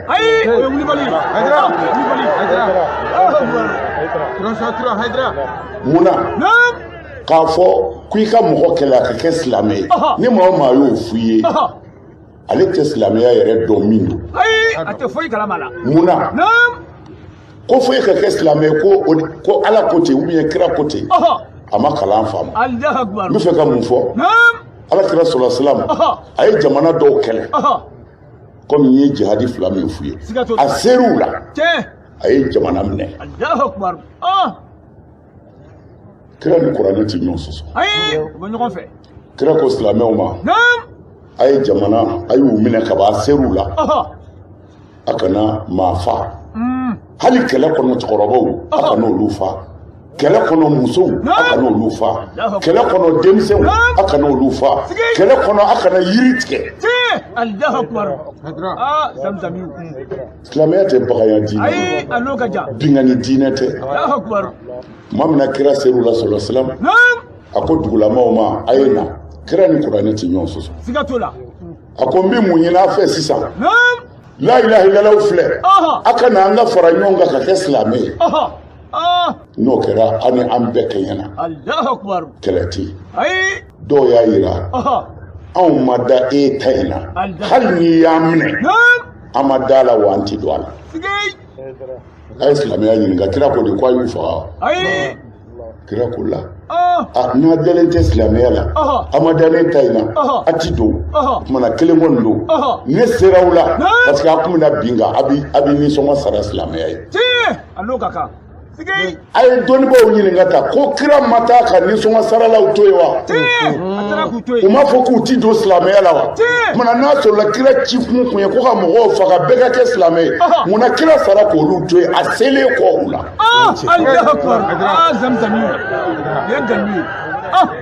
denmisɛnw a y'an dɛmɛ an ka kira kunna wolo mɔgɔw siranna silamɛya ɲɛ ko mɔgɔ fagalan don k'u ni mɔgɔ wɛrɛ ti ku nkalon don a y'o nkalon yira mɔgɔw la silamɛya de bɛɛ bɛ ku anw ye silamɛw ye aw kalannen don ne ye mɛ n bɛ fɛ ka min fɔ ye aw ni ne an bɛɛ ye silamɛya tiɲɛ ta de aw dɔ ma sigi don kelen k'a miiri ka silamɛya ni kerecɛnya da ɲɔgɔn kɔrɔ ka yahudiya da kɛrɛfɛ k'a fila étudier ka kelen ta aw m'o kɛ ne yɛrɛ m'o kɛ an ma miiri ka don a la dɛ an wolola k'a sɔrɔ an faw b'a la an tugura an faw kɔ kumana ni mɔgɔ min fana wolola kerecɛn du kɔnɔ a fana bɛ chrétien tiɲɛ de ta comme Allahu akbar. Allahu akbar. mɔgɔ min mana wolo yahudiyaw fɛ yen o fana bɛ yahudiyaya tiɲɛ de ta comme Allahu akbar. Aydra. Sigi. o tumana min bɛ yen n'an taara ɲɛfɛ ka recherches kɛ ka faamuw kɛ e bɛ sɔrɔ k'a dɔn tiɲɛna ne tun bɛ nin na nka ne bɛ bɔ nin na ne dara nin de la yɛlɛmɛ bɛ ka kɛ chrétienw bɛ bɔ ka don silamɛya la silamɛ yɛrɛ dɔw bɛ kɛ chrétien mais anw bolo a bɛɛ ka sira b'a bolo a bɛɛ autoriselen don mais k'a fɔ ni silamɛ bɔra silamɛya la ko a y'a faga o min bɛ silamɛya la dan de b'a la sinon n'i bɔra silamɛya la i t'i faga dɛ mais munna mɔgɔ dɔw bɔra olu fagara pourquoi u ma faga k'u ye diinɛ changer dɛ u faga kun filɛ e nana don diinɛ na i kɛra silamɛ ye i farala anw kan an dun bɛ daaru haribu de la an bɛ kɛlɛ kɔnɔna de la an bɛ guerre de la an n'an jugu e y'anw ka kɛlɛminɛ da dɔn i y'an ka kɛlɛminɛ dogoyɔrɔ dɔn an kɛn bɛ ka cɛ minnu labɛn n'olu bɛ taa kini fɛ i y'o dɔn cɛ minnu labɛnnen bɛ n'u bɛ taa numan fɛ e y'o bɛɛ dɔn e sɔrɔla k'a fɔ k'i bɛ bɔ diinɛ na i ti faga k'i bɔra diinɛ na dɛ k'i y'an ka gundo dɔn an b'i faga i kana taa n jira mɔgɔw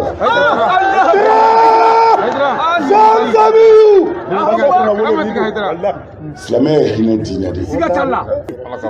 an bɛ dugawu k'a yɛrɛw ye ala ka si d'aw ma ala ka barika don la n y'a fɔ n bɛ segin a kan an ma kalan yɔrɔ kelen na an ma lamɔ du kelen kɔnɔ a ti biya kelen na min bɛ ɲɛ o la ni dɔ ye kojugu kɛ ka dan sago ka na dimi dɛ a miiri dɔrɔn ko nin bɛ kɔfɛ a lamɔ cogo don n'a ye ɲɔgɔn minɛ ten ala b'aw dɛmɛ a cogoyaw tɛ kelen ye dɛ mais a bɛ ɲɔgɔn sɔrɔ yɔrɔ kelen na n'o ye danbe ni diinɛ dɛmɛli ye mali mago bɛ cɛw de la bi min bɛ se k'a suma mali mago tɛ cɛ si la bi min fɛ ka fitinɛ wuli jango ni diinɛ tɔgɔ ye diinɛ b'a dilan de diinɛ t'a tiɲɛ ni ne kun ye groupement leader spirituel musulman du Mali u ka kɛnɛba min kun sigira ni o ye kira ka bangeli ɲaɲali baaraw ye a se Cheikh Sherif Ousmane Madani Haidara ale kun ye ladili karamɔgɔ ye kɛnɛ in kɔnɔna na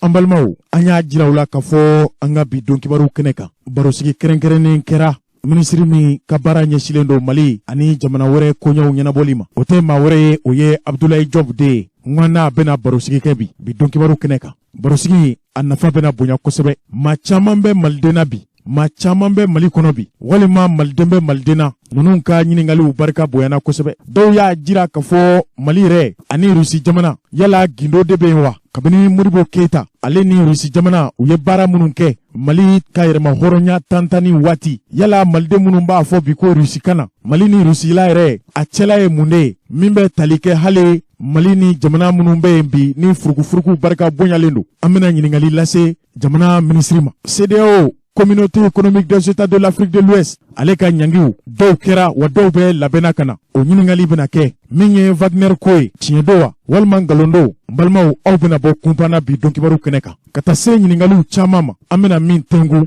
ministre Abdoulaye Diop la monsieur le ministre i bisimila anw ka bi don kibaru kɛnɛ kan ɲiningali fɔlɔ min n'an bɛna k'i la yala Mali ni duniya jamana minnu tun bɛ baaraw kɛ ɲɔgɔn fɛ n'u tun bɛ jɛ ka ladilanni kɛ Mali n'olu cɛla bɛ cogo de bi yala bɛn bɛ yen wa monsieur le ministre kuma b'i bolo e ne cɛ ka ɲininkali la y'a dɔn kabini san tɛmɛnen gɛlɛya minnu donna Mali kɔnɔ a ye gɛlɛya caman fana don an ni jamana minnu b'an da fɛ ani jamana wɛrɛw la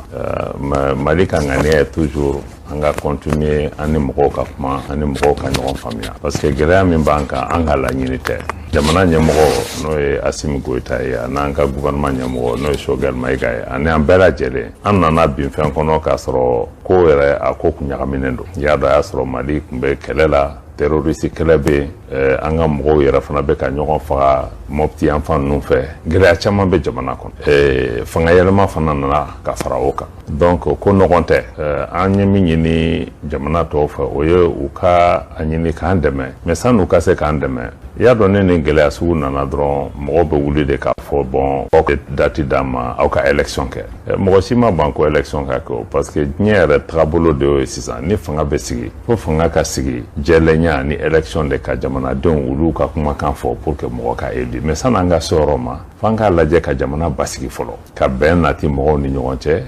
n'i ye maliyɛn fɛn o fɛn ɲininka bi u ka hamina fɔlɔ ye ko o ye lakanani ye an yɛrɛ b'a dɔn bi n'i bɔra hali Bamakɔ ka tɛmɛ Segu fan fɛ déplacement ni fɛnw ka gɛlɛ mɔgɔw ka forow bɛ ka jeni gɛlɛya caman bɛ yen an y'o de ɲɛfɔ mɔgɔw ye a faamuyali a gɛlɛyara dɔɔni mais an y'a fɔ bɛɛ lajɛlen banni tɛ an bɛ fɛ ni bɛɛ ka baara kɛ Mali n'a bɛ fɔ min ma ko communauté internationale y'a dɔn Mali yɛrɛ ka sɔrɔ siraw dɔw bɛ bɔ an yɛrɛ ka baara la mais a caman fana bɛ bɔ kɛnɛma de donc an bɛ fɛ n'u ka baara kɛ ɲɔgɔn fɛ mais pour que o baara ka se ka taa f'an ka sigi ka fɔ kɛ an ka ɲɔgɔn faamuya donc Mali ka diplomatie n'o ye an ni jamana wɛrɛw ka baara ne ka baara y'o fan de quoi komi an bɛ se ka kuma ɲɔgɔnya sigi ani jamana cɛw k'an faamuya donc kabini an sigira fana an b'an bolo croiser Mali jamana wɛrɛw ka lasigiden minnu bɛ an y'u bɛɛ lajɛlen ye ka sigi n'u ye ka kuma ka f'u ye u k'a lajɛ olu yɛrɛ sigilen bɛ anw cɛman yan nɔ u bɛ Mali gɛlɛya dɔn u k'an dɛmɛ k'a ɲɛfɔ u ka jamanaw ye pour que u ka se k'a faamuya k'u bolo da kisɛ kan mais k'a lajɛ u bɛ se k'u bolo di an ma cogo min k'an dɛmɛ an ka bɔ a kɔnɔ o kɔfɛ jamana ɲɛmɔgɔ n'o ye Asimi Goita ye a ko ne yɛrɛ ma n ka wuli n ka taa se a jɛɲɔgɔnw ma n ka se jamanakuntigi wɛrɛw ma ka taa ka ko ɲɛf'u ye k'a f'u ye u k'an dɛmɛ ale yɛrɛ kɔni ka ŋaniya ye Mali la a ka Mali dɛmɛ élection ka kɛ fanga kura ka sigi mais san'an ka se yɔrɔ ma fɛn dɔw de kan ka bolo da olu bɛɛ kan k'u bolo da ma pour que an ka se ka dɛmɛ o hukumu kɔnɔ déplacement kɛra Moscou déplacement kɛra Nations Unies na an ma sigi fansi hali jamana minnu ni mɔgɔ bɛ se k'a fɔ ko gɛlɛya b'u ni ɲɔgɔn cɛ an n'u ni ɲɔgɔn cɛ an wulila ka se olu bɛɛ lajɛlen ma donc Mali kɔni anw tɛ jamana ye k'a fɔ k'an datugulen don n'i ye Mali yɛrɛ position géographique lajɛ n'a bɛ fɔ ko pays enclavé donc an tɛ accès t'an bolo kɔgɔji la jagoya de don fo an ni jamana wɛrɛw de ka baara kɛ pour que an ka se k'an ka sɔrɔ siraw yiriwa an ka jamanadenw ka ka taa fan wɛrɛ donc anw ka hakilina o de ye k'a fɔ vraiment an tɛ jamana datugulen ye an ni jamana tɔw bɛ baara kɛ mais an ko baara kan ka se ka kɛ hakili kura de fa hakili kura ye mun ye an ka jamana ka yɛrɛma hɔrɔnya ani jamana ka souveraineté n'o ye k'a fɔ jamanadenw de kan ka jamana kow ladilan fo jamana wɛrɛw fana k'o de sariya batu ni jamana min bɛ fɛ ka kɛ Mali teri ye an y'a yira fana Mali ka kelenya k'a fɔ k'an ka jamana tɛ tila an ka siyaw tɛ tila an teriw ni minnu y'an teriw f'olu fana k'o de sariya ninnu batu bon ka Mali an ka danbe o fana batu donc ni mɔgɔ minnu y'o ko ninnu lajɛ ni mɔgɔ bɛ se ka baara kɛ donc o hakilinata de b'an na donc an bɛ fɛ bɛɛ k'a faamuya ko Mali tɛ fɛ ka ko dɔn mɔgɔ la mais n'a ni mɔgɔw bɛ baara kɛ a baara bɛ kɛ jɔsen kuraw de kan. ɲininkali filanan min b'an fɛ dɔnkibaru kɛnɛ kan n'an bɛn'o k'i la Abdoulaye Diop e min ye Mali ni jamana wɛrɛ koɲɛ ɲɛnabɔli minisiri ye bi farafinna gun yɛrɛ kan wa nin kulu in u b'a fɔ kulu min ma ko communauté économique des états de l'Afrique de l'Ouest CEDEAO k'o ye ɲangi d'État ɲangi min n'a ye Mali marabaaw bali fo n'a bɔra ani colonel Asimi Goita la ko sinon Mali marabaaw k'olu tɛ se ka taama bilen ka taa CEDEAO jamanaw kɔnɔ an dun y'a ye k'a fɔ nin ŋaniya in talen ye taama caman kɛ yala CEDEAO ka nin ɲangili i b'a ɲɛfɔ an ye cogo di ani bɔda b'an bolo nin ko in na wa ni bɔda b'an bolo o bɔda bɛna kɛ mun de ye. bon cɛsiri fɛn o fɛn bɛ ka kɛ o cɛsiri ye k'a fɔ ka kuma ɲɔgɔnya batu ani jamana minnu bɛ an da fɛ a bɛ se ka kɛ a bɛɛ tɛ k'a fɔ ko mɔgɔw Mali kɔmandu ye ou bien kɛlɛ de b'u na ni ɲɔgɔn cɛ bon jamana caman bɛ yen sisan nɔ an da fɛ olu fana sirannen de don u b'a fɔ ko fɛn min kɛra Mali la a ɲɔgɔn bɛ se ka k'olu fɛ yen nɔ bon dɔw fana bɛ yen nɔ jamana wɛrɛw de bɛ taa ka kuma u bɛɛ fɛ k'u lasiran k'a fɔ ye min bɛ kɛ Mali la n'aw sigi k'a lajɛ nin bɛ k'aw la nin bɛ k'aw la dɔw fana bɛ yen olu tɛ ko bɛɛ tiɲɛ dɔn min bɛ kɛ yan donc an fana tɛ se k'an sigi ten dɔrɔn k'a fɔ k'u b'a faamuya o de la jamana ɲɛmɔgɔ ko f'an ka wuli de an ka taa teriyaw ɲini ko fɛn o fɛn bɛ yen an k'a fɔ mɔgɔw ye an bɛ se min fana na an k'u f'u ye jɛlenya la mais min tɛ se ka kɛ fana o fana kana dogo donc o de senfɛ ni wulikajɔ ninnu bɛɛ kɛla ka taa Sénégal ninnu na ka taa Niger ka taa Côte d'Ivoire ka taa Ghana fo Rwanda ninnu an ser'olu bɛɛ la ka ɲɛf'u ye CEDEAO sommet laban min kɛra ni yɛrɛ ye jateminɛ k'a ko la mɔgɔ caman kun ma sigi ni nin jaabi ɲɛ dɛ parce que cɛsiri de kɛra jamana ɲɛmɔgɔ yɛrɛ ale yɛrɛ ma sigi ale yɛrɛ téléphone ta a n'a balimaw jamana ɲɛmɔgɔ tɔw minnu bɛ an da fɛ an'u bɛ kuma téléphone na a b'a ɲɛf'u ye a bɛ se ka ne yɛrɛ bila ka taa yɔrɔ min ne yɛrɛ y'o kɛ députéw fana bɛ se min na olu y'u kɛ hali an ka jamanadenw maliyɛn de l'extérieur minnu bɛ jamana minnu na o y'a fɔ mɔgɔw ye bon aw bɛ fɛ ka min kɛ tiɲɛ don Mali bɛ gɛlɛya kɔnɔ Mali talonna an b'a ɲini ka wuli ka bɔ a kɔnɔ mais ni mi kɔlɔsi i bɛ na ni solution min ye o bɛ sɔn ka problème la juguya parce que n'i y'a lajɛ sisan k'a fɔ dɔrɔn k'i ye sanction bin mɔgɔw kan bon n'i ye sanction kɛ hali sanction kɔfɛ f'aw ka kuma de parce que Mali bɛ gɛlɛya min na a ka bon an y'a fɔ sécurité problème b'a la problème politique b'a la sɔrɔ sira gɛlɛyaw donc fɛn caman de fara-faralen bɛ ɲɔgɔn kan donc ni mi kɔlɔsi ni nana sisan k'a fɔ k'e bɛ na sanction de bin maliyɛnw kan bon c'est vrai que sanction fɔlɔ taara ko gouvernement ɲɛmɔgɔw ni fɛnw kana voyager bon o bɛɛ yɛrɛ bɛ se ka faamuya mais anw ka hakilinata ye de an ko sanction man kan ka da maliyɛnw kan min bɛ malidenw sɛgɛn n'a bɛ fɔ o ma ko sanction économique ko k'an ka frontières datugu ka banques datugu o normalen tɛ donc an ye ɲɛfɔli kɛ mɔgɔw ye k'a f'u ye fana k'a fɔ ko ka fanga lasegin so ka kalafili kɛ o kɔnɔ ko président ma ban o ma jamanadenw ma ban o ma mais an ko de san'an ka se yen nɔ an ka jamana bɛ gɛlɛya min kɔnɔ an tɛ se ka wuli ten dɔrɔn k'a fɔ k'an taara élection kɛ parce que n'i ye hakili jagabɔ kɔ 2018 la crise min an binna a kɔnɔ fo nana ni fanga yɛlɛma ye a bɔra parce que élection de kɛra mɔgɔw ma diya n'a ye o de jaabi kɛra nin ye an ko donc n'an girinna ten dɔrɔn k'a fɔ aw ko ko aw ye délai min di a ka k'o la a bɛ se ka kɛ mais n'an y'a kɛ an bɛ tila ka bin a problème kelen kɔnɔ an ko bon san'an ka se jamana gɛlɛya ka bon tellement que crise min bɛ yen an ko fɔ k'a to maliyɛnw yɛrɛ ka sigi olu ka sigi ka fɔ kɛ u k'a lajɛ sɔrɔ sirako de don wa lakanani sira de don wa problème bɛn ni kelenya o problème ba minnu bɛ jamana kɔnɔ ka corruption wari suɲɛ ni fɛn ninnu k'olu kɛlɛ fo maliyɛnw de ka sigi ka fɔ kɛ u k'u hakili kɛ kelen ye u ka bɛn o kan n'u bɛnn'o kan u b'a lajɛ sisan nɔ transition tɔ bɛ taa bolo jumɛn fɛ pour que u ka bɛn o kan n'a bɛ fɔ ko assise nationale de la refondation dɔw de ko k'u tɛ se k'o kɔnɔ ko f'an ka na ni calendrier sisan an ko non hali n'an nana ni calendrier sisan a bɛ kɛ problème ye parce que fo jamanadenw an ka bɛn fɛn kan k'a lajɛ min bɛ se ka kɛ sinon bon gouvernement sigilen bɛ gouvernement bɛ se ka fɛn dɔ sɛbɛn hali bi k'a di mais n'a fɛn dira a ko tɛ laban mais hakili la u y'a faamuya k'a fɔ an ka to maliyɛnw ka kuma n'u bɛnna min na u ka segin an ma parce que pourquoi o importanten don parce que an ye min ɲɛfɔ mɔgɔw ye n'i ye san 8 jate jamana bɛ dingɛ kɔnɔ et maliyɛnw yɛrɛ olu ka hakilinata ye chaque fois n'an ye solution fɛn o fɛn ta communauté internationale de nana ka solution dɔw imposer olu kɛra olu ma jaabi sɔrɔ maliyɛnw ko sisan nɔ a ye jɔ fana anw fana k'an da don a la an ka bɛn fɛn dɔ la hali n'o fɛn ma sira sɔrɔ o ye maliyɛnw yɛrɛ ka responsabilité parce que an b'a dɔn an yɛrɛ de ye nin fɛɛrɛ tigɛ mais a fɛɛrɛ ma sira sɔrɔ donc an b'o de sira kan sisan nɔ maliyɛn bɛɛ cɛsirilen bɛ hali gouvernement yɛrɛ fɛn dɔ bɛ gouvernement tɛ se k'a kɛ bi a kelen f'a k'a lajɛ parce que mɔgɔw de bɛ k'a fɔ population de wulilen don k'a fɔ nin tɛ se ka kɛ nin tɛ se ka kɛ a y'a ye fɛn min kɛra Niger da fɛ yan nɔ Burkina fan fɛ o b'a yira k'a fɔ jamanadenw u diminen don fɛn caman kan donc ni mi kɔlɔsi kɛlɛ bɛ anw ka nord la n'a fɔra Bamako ni jamana fan wɛrɛw mɔgɔw wulila ka jigin yɔrɔw kɔnɔ ko nin bɛ kɛ tan o t'an ka laɲini ye donc a y'a muɲu aw ka jɔ maliyɛnw ka kuma n'u kumana n'u nana n'an bɛnna min kan o de bɛ kɛ base ye sisan nɔ an bɛ taa CEDEAO fan fɛ k'a fɔ ko maliyɛnw kumana u bɛnna nin de kan transition tɔ bɛ taa nin bolo sira fɛ CEDEAO bɛ se k'a fɔ n sɔnna n ma sɔn mais an bɛ sigi k'a fɔ k'o kɔnɔ donc an b'o de sira kan sisan hakili la faamuyali bɛ ka na dɔɔni mais a ko tɛ se ka kɛ ni force ye dɛ sanction fana o t'a solution ye bon Wagner ko nin i y'a dɔn gouvernement yɛrɛ anw yɛrɛ y'a mɛn journaux de kɔnɔ an y'a mɛn a daminɛ na an ko bon nin kɔni nin tɛ kuma sɛbɛ journaliste n'a fɔra aw yɛrɛ journaliste ye n'a fɔra aw bɛ fɛn o fɛn fɔ don o don f'anw ka n'an kali ka siɲɛ a la a tɛ taa donc fɛn dɔw bɛ yen i b'a to yen an b'a miiri k'a bɛ tɛmɛ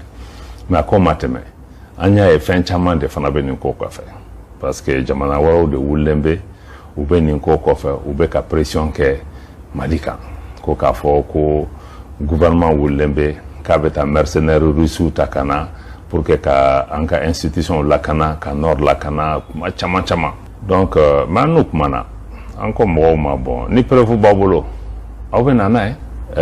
mais preuve ma se ka na Fransi ministre des affaires étrangères ne n'o sigi k'a fɔ kɛ Jean-Yves Le Drian an ka ministre de la défense Sadio Camara donc o ni madame Parly n'o ye Fransi ministre de la défense o n'o fana kumana u fila bɛɛ yɛrɛ kɔnɔ ko aw ye min fɔ an ye vraiment an yɛrɛ y'a dɔn ko fɛn ma kɛ nin ko la mais a hakilinata b'aw la an ko n'a fɔra sisan nɔ ko jamanaw an bɛ ɲɔgɔn ka sira tagama k'a fɔ de ko min ŋaniya ye min ye est ce que anw yɛrɛ b'a dɔn min ye aw fana ŋaniya ye hali n'an b'a dɔn est ce que an wulila ka se aw ma k'a fɔ ko nin de y'aw ŋaniya ye donc jamanaw tɛ se ka taa o kan n'aw ko ko kɛra aw bɛ na n'a ye aw yɛrɛ ko k'a ma kɛ mais n'i y'a lajɛ fɛn min bɛ nin kɔfɛ parce que mɔgɔw wulilen bɛ ka taa ka kuma caya yɔrɔw la k'a fɔ ko bon Mali ni Russie de man kan ka baara kɛ ɲɔgɔn fɛ en fait o de b'a ko kɔfɛ mercenaire ko dɔrɔn tɛ quoi donc an y'a yira k'a fɔ Mali ni Russie baara min bɛ ka k'an ni ɲɔgɔn cɛ o ma daminɛ bi parce que n'i y'a jateminɛ depuis Modibo Keita ninnu ka wagati Mali bɛ sigi don minnu na an ka yɛrɛma hɔrɔnya kɔfɛ n'a bɛ fɔ min ma ko ex Union soviétique olu de nana Mali dɛmɛ o y'a sɔrɔ mɔgɔ si tɛ o bɛɛ taara k'an bila l'école karamɔgɔ tɛ yen dɔgɔtɔrɔ tɛ yen fosi tɛ yen sɔrɔsi tɛ yen donc olu de y'an dɛmɛ ka se ka Mali kɛ a kɛra min ye bon o kɔfɛ Union soviétique binna Russie nana mais Russie fana ni Union soviétique tɛ kelen ye parce que Union soviétique tun bɛ se ka dɛmɛ minnu kɛ Russie fana tɛ se k'o kɛ o fanga tɛ Russie la mais Russiens bɛ baara kɛ parce que an mago bɛ kɛlɛkɛminɛnw dɔw la o kɛlɛkɛminɛnw b'olu bolo olu b'a di an ma u tɛ problème k'a la aw yɛrɛ y'a ye kɔsan n'an ye avion dɔ san Airbus bolo o avion de hali kɛlɛkɛ avion tɛ a bɛ mɔgɔw de ta o avion sanna u y'o bloqué hali sini an yɛrɛ ma se k'a faamuya kumaw bɛ sen na u ko k'a ɲɛnabɔra nin kɛra depuis août an sigilen bɛ o ma na mais an ko an teri américains ni tubabu ninnu ma an ko mais n'a fɔra ko an ka jamana an bɛ guerre de la an ni terroristes de bɛ ɲɔgɔn na an ni terroristes minnu bɛ ɲɔgɔn na olu c'est des terroristes les plus violents minnu ka jugu ka fagali ka jugu ni diɲɛ terroriste bɛɛ Al-Qaïda b'o la État islamique b'o la aw hakili la an bɛ se k'olu kɛlɛ ni bere de ye wa pour que an ka se k'u kɛlɛ f'an ka kɛlɛkɛminɛnw de sɔrɔ mais n'anw ka kɛlɛkɛminɛn k'u lielen bɛ nin avion de la mais sisan tun b'a sɔrɔ Mali ko kuma banna